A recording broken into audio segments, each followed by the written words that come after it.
Hi guys, এটা আমার সুন্দরী। দেখো কিভাবে শুয়ে আছে। ও শরীরটা ভালো না না, ও বাচ্চা দেবে, তার জন্য ও শরীরটা একবার ইয়ে হয়ে যাচ্ছে, ঠিক মতন খাচ্ছে না। তোমরা সবাই দেখো। শোনা, ওরে বাবা রে, ওরে বাবা, ওরে বাবা, ওই সুন্দরী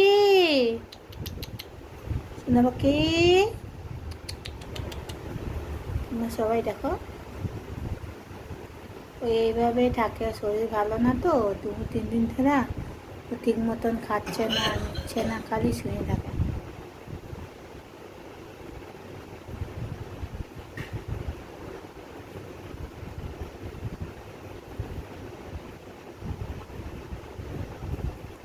এই শরীরটা একবারে ক্লান্ত হয়ে গেছে।